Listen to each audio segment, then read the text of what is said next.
Hello everyone, welcome to my channel Creative Ashita. So before seeing the video, please like, share, subscribe and hit the bell icon for latest update. तो guys आज हम cover करने जा रहे हैं chapter 2 principles of management one shot के अंदर। तो चलिए स्टार्ट करते हैं। सबसे पहले हमारा प्रिंसिपल ऑफ मैनेजमेंट।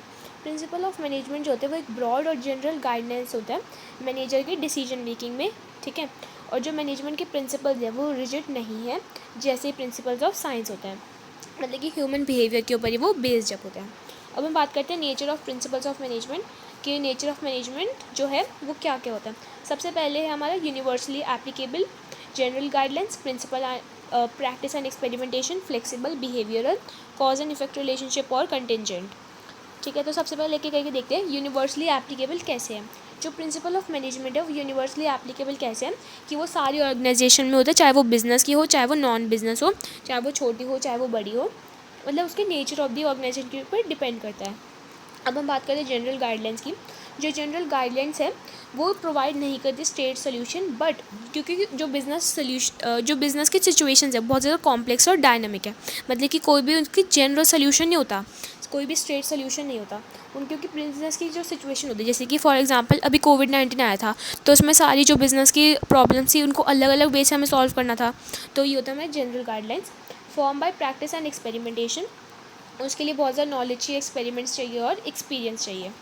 फ्लेक्सिबल कैसे है, जो प्रिंसिपल ऑफ मैनेजमेंट है रिजिड नहीं है, मतलब कि उनको हम अडेप्ट कर सकते हैं और मॉडिफाई कर सकते हैं। मेनली बिहेवियरल, मतलब कि जो ह्यूमन बिहेवियर है वो वेरियस करता है, ठीक है, बहुत ज़्यादा वेरी करता है। तो जो ह्यूमन बिहेवियर हमारा वेरिएबल है और वो बहुत ज़्यादा वेरिएबल है, तो हमारे प्रिंसिपल ऑफ मैनेजमेंट जो होता है वो भी बिहेवियरल होता है। कॉज एंड इफेक्ट रिलेशनशिप, मतलब कि जैसा हम कॉज करेंगे वैसा हमको उसका इफेक्ट मिलेगा डिफरेंट सिचुएशंस में। कंटिजेंट क्या होता है कि वो डिपेंडेंट थी, मतलब कि ये डिपेंड करता है उनकी प्रिवेलिंग सिचुएशन पे, जैसे कि वो सिचुएशन के अंदर हमको कैसे एक्ट करना है उस समय पे, ठीक है। और ये जो सारी एप्लीकेशन है ये चेंज हो सकती है पर सिचुएशन। अब हम बात करते हैं significance of principles of management कि मैनेजमेंट की क्या क्या सिग्निफिकेंस है।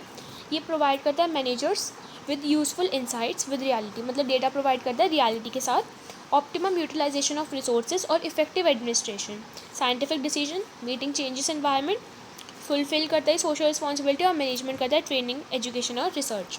तो सबसे पहले इंसाइट कैसे प्रोवाइड करता है, जो प्रिंसिपल ऑफ मैनेजमेंट है वो गाइड करता है मैनेजर्स को कि वो यूज़ करें इंसाइट्स रियल वर्ल्ड सिचुएशंस के अंदर, क्योंकि जो प्रिंसिपल्स है वो इम्प्रूव करेंगे उनकी नॉलेज, एबिलिटी और अंडरस्टैंड करेंगे वेरियस मैनेजरियल सिचुएशंस और सर्कमस्टांस पे।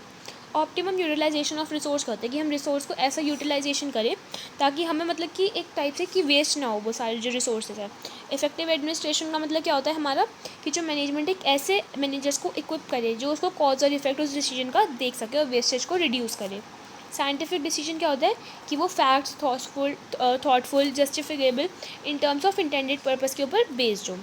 जो मैनेजमेंट प्रिंसिपल है वो टाइमली होना चाहिए, रियलिस्टिक होना चाहिए और सब्जेक्ट टू मेजरमेंट और इवैल्यूएशन होना चाहिए, और बायस और प्रेजुडाइज से फ्री होना चाहिए, मतलब किसी के भेदभाव से दूर होना चाहिए।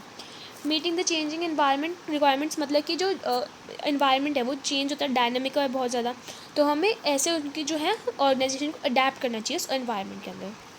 फुलफिल करना चाहिए हमें सोशल रिस्पॉन्सिबिलिटी, जो हमारी सोसाइटी के प्रति जो हमारी रिस्पॉन्सिबिलिटी है, मॉरल ड्यूटी है, वो हमें परफॉर्म करनी चाहिए, फुलफिल करनी चाहिए। जो मैनेजमेंट की ट्रेनिंग हो गया, एजुकेशन और रिसर्च है, उनके ऊपर हमको ये बहुत ज़्यादा हेल्पफुल है, उनके ऊपर हमें पैसा खर्च करना चाहिए, ठीक है, क्योंकि वो इंक्रीज़ करता है नॉलेज और वो बेसिस होता है किसका, मैनेजमेंट की ट्रेनिंग और रिसर्च का। अब हम बात करते हैं टेलर की साइंटिफिक मैनेजमेंट या प्रिंसिपल ऑफ साइंटिफिक मैनेजमेंट। सबसे पहला होता है हमारा harmony not Discord, cooperation not individualism, science not thumb of rule, development of each and every person to his या her greatest efficiency and prosperity। तो ये किसने दिया, हमारे टेलर ने दिया। साइंस नॉट थंब में क्या होता है कि साइंटिफिक स्टडी होती है, मतलब कि ये होता है ना कि साइंस है कि हमें साइंस के उससे करना चाहिए कि हम रिप्लेस कर दें ओल्ड रूल ऑफ थंब या हिट एंड ट्रायल मेथड को। हमको एक्सपेरिमेंट करना चाहिए न्यू टेक्नोलॉजीज़ का, न्यू टेक्निक्स का, जिससे हम अपने काम को सिंपलर, ईजियर और क्विकर बना सकें। मतलब हमें ये वाला जो science not thumb of rule हमें ये नहीं चलाना चाहिए। हार्मनी नॉट डिस्कॉर्ड, हार्मनी मतलब कि हमें पीस मेंटेन करनी चाहिए मैनेजर्स और वर्कर्स के बीच, ताकि जो हमारी ऑर्गेनाइजेशन के स्ट्रक्चर हो, हम ऑर्गेनाइजेशन गोल्स को अचीव कर पाएँ, हम रिस्पेक्ट करें एक अदर के रोल को और एलिमिनेट कर दें कोई भी क्लास जो कॉन्फ्लिक्ट करेगा। कॉपरेशन नॉट इंडिविजुअलिज्म, मतलब ये एक्सटेंशन है, मतलब कि इसी का जो हार्मनी और डिस्कॉर्ड है इसी का ही बढ़ावा है कि हमें कंप्लीट करना चाहिए कॉपरेशन को बिटवीन लेबर और मैनेजमेंट इंस्टेड ऑफ इंडिविजुअलिज्म, मतलब हमको अपना नहीं देखना, हमें सबकी कॉपरेशन की भलाई सोचनी है। जो अब हम बात करते हैं development of each and every person to his greatest efficiency और प्रोस्पैरिटी। मतलब हमें जो है हर एक इंडिविजुअल का साथ, मतलब जो हर एक एवरी पर्सन है सारी ऑर्गेनाइजेशन के अंदर, हमें उन सब का भला सोचना है। उनकी एबिलिटी पे उनको बिल्कुल भी हमें ये नहीं सोचना कि हाँ भाई वो कुछ भी नहीं कर सकता, कुछ भी नहीं कर सकता। हमको उनको हेल्प करना है, हमको उनको बढ़ावा देना है कि वो एबिलिटीज़ पे वर्क करें। ये इंक्रीज़ करता है प्रोडक्टिविटी और उनकी स्किल्स भी बिल्कुल अच्छे तरीके से यूटिलाइज होती है। अब हम बात करते हैं टेक्निक और साइंटिफिक मैनेजमेंट। अब हम बात करते हैं पहले functional foremanship, standardisation, simplification, method study, motion study, time study, fatigue study और डिफरेंशियल पीस वेज सिस्टम। तो सबसे पहले हम पढ़ते हैं फंक्शनल फोरमैनशिप। ये एक ऐसी टेक्निक होती है जिसमें जो प्लानिंग और एग्जीक्यूशन है दोनों अलग अलग होते हैं। मतलब कि सपोज जो स्पेशलाइज्ड फंक्शन में उनको परफॉर्म कर दिया जाता है, डिवाइड कर दिया जाता है। जैसे कि इसके लिए हमने 8 फोरमैन बनाए हैं जिसमें वो प्लानिंग और एग्जीक्यूशन अलग अलग होता है। तो देख सकते हैं जैसे कि ये होता है हमारा फैक्ट्री मैनेजर, इसमें प्लानिंग इंचार्ज है ये, और ये प्रोडक्शन इंचार्ज है। प्लानिंग के अंदर क्या क्या आता है, जो हम सोचते हैं प्लान करते हैं। एक आता है हमारा instruction card clerk, root clerk, time and cost clerk, disciplinary. ठीक है, ये चार थे। प्रोडक्शन मतलब प्रोडक्ट हम कुछ क्रिएट करें, प्रोडक्शन करें। स्पीड बॉस काम जल्दी से हो, गैंग बॉस, रिपेयर बॉस और इंस्पेक्टर। ये होते हैं हमारे वर्कमैन यानी कि फंक्शनल फोरमैनशिप। एक एक करके सबको देखते हैं। स्टैंडर्डाइजेशन और सिंप्लीफिकेशन ऑफ वर्क में क्या होता है कि हम जो वर्क हो उसको सिंपल कर दें, स्टैंडर्ड के अकॉर्डिंग उनको डेवलप करें कि हम मैक्सिमम आउटपुट क्रिएट कर सकें। ऐसे हमें स्टैंडर्ड को सेट करना चाहिए। सिंप्लीफिकेशन का क्या मतलब होता है कि हम एलिमिनेट करें अननेसेसरी वेराइटी साइजेस जिससे हमें कुछ भी बेनिफिट नहीं हो रहा। सेव करें हम कॉस्ट ऑफ लेबर मशीन की, ताकि हम जो है फुलर यूटिलाइजेशन कर सकें इक्विपमेंट और इंक्रीज़ कर दें हमारी सेल्स या टर्नओवर।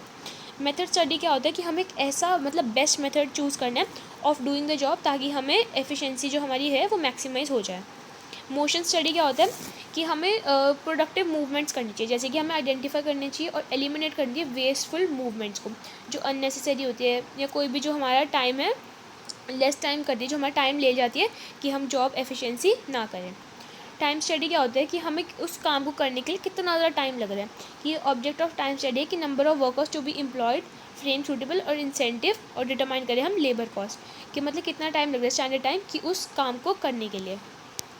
फटीग स्टडी क्या होता है हमारी कि हम डिटरमाइन करें टाइम, मतलब कि हमें कितने ज़्यादा इंटरवल चाहिए, कितने रेस्ट चाहिए। मतलब सपोज़ हमने एक काम कर लिया तो हमें कितना मतलब नैप कितना चाहिए, हमें कितना रेस्ट चाहिए ताकि हम जो दूसरा काम है उसको बहुत ज़्यादा इफेक्टिवली और एफिशिएंटली कर लें। अब हम बात करें डिफरेंशियल पीस वे सिस्टम। डिफरेंशियल पीस वे सिस्टम क्या होता है कि हम जो है एफिशिएंट और इनएफिशिएंट मैनेजर्स के बीच में डिफरेंस निकाल पाएँ। जो स्टैंडर्ड आउटपुट है वो उसको हम एस्टैब्लिश करें और 2 पीस रेट उसको यूज़ करते हैं कि मतलब उनको ज़्यादा पैसे दें जिन्होंने काम अच्छा किए, और उनको जो स्लो वर्कर्स हैं उनको हम कम पैसे दें। ये देखिए efficient worker and lower for inefficient for slow workers. जो एफिशिएंट वर्कर्स होते हैं उनको रिवॉर्ड करना चाहिए और जो इनएफिशिएंट है उनको हमको मोटिवेट करना चाहिए ताकि हम उनको इम्प्रूव करें उनके परफॉर्मेंस। अब हम बात करते हैं जो फियोल के प्रिंसिपल्स हैं, उन्होंने 14 प्रिंसिपल देखी, तो चलिए पढ़ते हैं। तो आप इसको आप याद कर सकते हैं ऐसे एक मेमोनिक है इसका, CID यूज़, यूज़र, सोडा। आप इस मेमोनिक को आप यूज़ कर सकते हैं। सबसे पहले हमारा डिवीजन ऑफ वर्क, जो वर्क को हम स्मॉल टास्क में उनको मतलब डिवाइड कर दें ताकि जो ट्रेन स्पेशलिस्ट है जो उस काम में परफेक्ट है वो परफॉर्म कर सके उस जॉब को। उससे जो है एफिशिएंसी बहुत ज़्यादा ग्रेटर होगी, स्पेशलाइजेशन और प्रोडक्टिविटी इंक्रीज़ होगी। अथॉरिटी और रिस्पॉन्सिबिलिटी क्या है कि अगर हमने उस पर्सन को अथॉरिटी दी है तो हम उसी पर्सन को हमें रिस्पॉन्सिबिलिटी भी देनी चाहिए, क्योंकि जो रिस्पॉन्सिबिलिटी अगर हम रिस्पॉन्सिबिलिटी कम देंगे तो जो एग्जीक्यूटिव है वो लेस इंटरेस्टेड होगा कि वो डिस्चार्ज करे ड्यूटीज़। तो जितनी हम अथॉरिटी दे रखे उतनी ही हमें रिस्पॉन्सिबिलिटी देनी चाहिए, और ये भी उसको डर लगा रहता है कि हम जो पावर है उसको मिसयूज़ ना करें। डिसिप्लिन क्या होती है तो आपको पता ही है कि वो ओबीडियंस होना चाहिए ऑर्गेनाइजेशन रूल्स के ऊपर, एम्प्लॉयमेंट एग्रीमेंट के ऊपर। अब हम बात करते हैं यूनिटी ऑफ कमांड की, कि जो है सिर्फ एक ही बॉस होना चाहिए। मतलब ये आप ये मान सकते हैं कि कॉन्फ्लिक्ट ना क्रिएट हो, डुप्लीफिकेशन ऑफ वर्क ना क्रिएट हो। मतलब कि सपोज़ एक बॉस ने ये काम दिया है, जो दूसरा पर्सन है जो बॉस है उसने भी इसको ये काम दिया, तो बोलेगा कि मैं यहाँ इसका काम करूँ कि इसका काम करूँ, तो इससे कॉन्फ्लिक्ट क्रिएट नहीं होता। अब आप देख सकते जैसे कि सुपीरियर है, ये सबऑर्डिनेट्स है, और ये अगर हमारे सुपीरियर हो गए, सुपीरियर इसको काम दे, इसको दे, तो ये तो हमारी क्या हो गई, ये हमारी रॉन्ग अप्रोच हो गई और ये हमारी राइट अप्रोच हो गई। अब हम बात करते हैं यूनिटी ऑफ डायरेक्शन, कि हमें एक ही डायरेक्शन में मतलब कि एक ही ऑब्जेक्टिव के ऊपर हमें मूव करना चाहिए, क्योंकि जो हर एक ग्रुप ऑफ एक्टिविटीज़ है उसका सेम ऑब्जेक्टिव होता है, एक हेड और एक प्लान होता है, तो इंश्योर करता है यूनिटी ऑफ एक्शन और कोऑर्डिनेशन के बीच में। अब हम बात करते हैं इसका डिफरेंस बहुत ज़्यादा इंपॉर्टेंट है, याद होता है। यूनिटी ऑफ कमांड क्या होता है कि जब हम one should get orders from one and only boss, की यूनिटी ऑफ कमांड की एक ऑर्डर हमें एक ही बॉस से मिलना चाहिए, यूनिटी ऑफ डायरेक्शन क्या होता है कि same objective must have one head one plan, एक हेड होना चाहिए और एक प्लान होना चाहिए। पर्पस क्या होता है कि हम प्रिवेंट करें ड्यूअल सबऑर्डिनेशन, और इसका पर्पस क्या होता है कि हम डुप्लीकेशन ऑफ एक्टिविटीज़ को अवॉइड करें। इसका होता है ये इफेक्ट करता है इंडिविजुअल एम्प्लॉय, ये ऑर्गेनाइजेशन पूरी उसको इफेक्ट करता है, जो यूनिटी ऑफ डायरेक्शन होता है, और ये यूनिटी ऑफ कमांड। जो प्रिंसिपल है ये लीड करते हैं इफेक्टिव फंक्शनिंग होता है, और ये जो होता है रिजल्ट करते हैं coordination of work of various employees और मैनेजर्स। ये रिप्रेजेंट करता है रिलेशन बिटवीन सब सुपीरियर और सबऑर्डिनेट, और ये रिप्रेजेंट करता है एक्टिविटीज़ जो ऑर्गेनाइजेशन के प्लान्स और गोल्स के ऊपर रिलेटेड होती है। ये फिक्स करता है रिस्पॉन्सिबिलिटी हर एक ऑर्गेनाइजेशन की, जो पर्सन है उसके अंदर। ये efficiently functioning of the organisation activities के लिए बहुत ज़्यादा ज़रूरत होता है, जो यूनिटी ऑफ डायरेक्शन होती है। अब हम बात करते हैं जो सबऑर्डिनेशन है of individual interest to general interest, मतलब हमें अपना डिसीजन को प्रायोरिटी में नहीं रखना, सबसे पहले हमें इंटरेस्ट ऑफ ऑर्गेनाइजेशन को प्रायोरिटी देनी है दैन ओवर किसके ऊपर, इंडिविजुअल इंटरेस्ट के ऊपर। मतलब कि ऑर्गेनाइजेशन इंटरेस्ट को प्रायोरिटाइज करना है दैन इंडिविजुअल इंटरेस्ट। रेम्यूनरेशन मतलब कि हमें इक्वल फेयर वेजेस देनी चाहिए ताकि उनका reasonable standard of living increase हो जाए। सेंट्रलाइजेशन और डिसेंट्रलाइजेशन क्या होता है, सेंट्रलाइजेशन मतलब कि जब पावर जो है वो एक ही अथॉरिटी के पास रहती है, उसको बोलते हैं सेंट्रलाइजेशन, ठीक है। और जब वो बहुत ज़्यादा पावर डिस्पर्स हो जाती है अमंग वन पर्सन से ज़्यादा उसमें डिस्पर्स हो जाती है, उसको हम बोलते हैं डिसेंट्रलाइजेशन। सेंट्रलाइजेशन का मतलब एक अथॉरिटी के पास, डिसेंट्रलाइजेशन का मतलब जब वो डिस्पर्स हो जाती है, दोनों बैलेंस होनी चाहिए। स्केलर चेन क्या होता है, स्केलर चेन एक फॉर्मल लाइन है अथॉरिटी और कम्युनिकेशन का बिटवीन सुपीरियर और सबऑर्डिनेट या हाई टू लो रैंक, उसको हम बोलते हैं स्केलर चेन।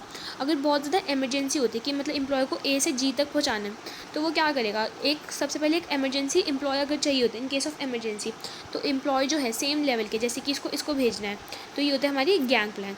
अगर ये इसको जाएगा, ये इसको जाएगा, ये इसको जाएगा, तो उसको बोलते हैं स्केलर चेन। और ये अगर डायरेक्ट जी के पास जाता है, जी से डी के पास जाता है गैंग प्लान, तो उसको बोलते हैं गैंग प्लान, ठीक है। ऑर्डर में क्या होता है कि जो सारे पीपल और मटेरियल है वो एक जगह पे होनी चाहिए, मतलब प्रॉपर उनका प्लेस होना चाहिए, प्लेस फॉर एवरीथिंग और एवरीवन और एवरीथिंग, सब कुछ एक ही प्लेस पे होना चाहिए, मतलब एक प्लेस होना चाहिए जैसे कि मैन, मटेरियल और पीपल के लिए। अब हम बात करते हैं इक्विटी के बारे में। इक्विटी मतलब फेयरनेस देनी चाहिए, मतलब कि कास्ट, कलर, जेंडर, क्रीड, इन सब के ऊपर हमें बेस जो है उनके ऊपर नहीं करना चाहिए, उनके ऊपर जस्टिस और फेयर प्ले प्रोवाइड करना चाहिए। स्टेबिलिटी ऑफ पर्सनल क्या होता है कि अगर एक पर्सनल आया है तो हमें उसको थोड़ा टाइम देना चाहिए, अगर पर्सनल सिलेक्ट होगा तो उसको हमें कुछ टाइम देना चाहिए। Kept for a position for minimum tenure to show its result, मतलब कुछ समय के लिए हमें उसको रखना चाहिए, ऐसा नहीं कि अब वो आया ठीक है उसको जल्दी से निकाल दिया, ऐसा नहीं, हमें स्टेबिलिटी करनी है पर्सनल की, पर्सनल यानी कि स्टाफ। इनिशिएटिव क्या होता है कि वर्कर्स को हम एनकरेज करें कि वो इनिशिएट करें, और मतलब सेल्फ मोटिवेशन उनके अंदर होने चाहिए कि वो भी हमको बताए कि हाँ भाई कि आपको ये करना चाहिए, प्लान, ये पॉलिसी आपको परफॉर्म करनी चाहिए। एस्पिरिट डिकॉप्स क्या होता है, जब हम टीम स्प्लिट करते हैं, आई को हम रिप्लेस करते हैं किससे, वी से। अब फ्योल वर्सेस टेलर के बारे में हमको डिफरेंस बताया हुआ है। फ्योल पर्सनल एक्सपीरियंस के ऊपर बेस्ड होता है, और जो टेलर है ऑब्जर्वेशन और एक्सपेरिमेंटेशन। जो हेनरी फ्योल है वो टॉप लेवल मैनेजमेंट, और जो FW टेलर है वो लोअर या शॉप लेवल मैनेजमेंट के ऊपर है। हेनरी की फ्योल जो होता है वो यूनिवर्सली एप्लीकेबल है, टेलर के सिर्फ स्पेशलाइज सिचुएशन में एप्लीकेबल होता है, जैसे कि कुछ फैक्ट्रीज में हो गए। हेनरी की फ्योल के जो होते हैं वो पूरी ओवरऑल एडमिनिस्ट्रेशन के लिए होते हैं। जो FW है वो इंक्रीज करता है प्रोडक्टिविटी। हेनरी को क्या बोला जाता है, फादर ऑफ जनरल मैनेजमेंट, और टेलर को क्या बोला जाता है, फादर ऑफ साइंटिफिक मैनेजमेंट। जो सारे इंपॉर्टेंस है वो अटैच होते हैं कि वो इंक्रीज़ करे production rather than human element, कि मतलब प्रोडक्शन के ऊपर बेस्ड होता है, और जबकि ये इंपॉर्टेंट है कि हम ह्यूमन एलिमेंट को बेस्ड है, जैसे कि इक्विटी प्रोवाइड करें, स्टेबिलिटी ऑफ टेन्योर यानी कि स्टेबिलिटी ऑफ स्टाफ, ठीक है। तो हमारा पूरा चैप्टर कंप्लीट हो चुका है, जो चैप्टर 2 हमारा था प्रिंसिपल्स ऑफ मैनेजमेंट, सिर्फ 15 मिनट के अंदर अंदर। तो आई होप आपको वीडियो अच्छी लगी हो, प्लीज़ लाइक करना, शेयर करना, चैनल पर नहीं तो सब्सक्राइब करना। बाय।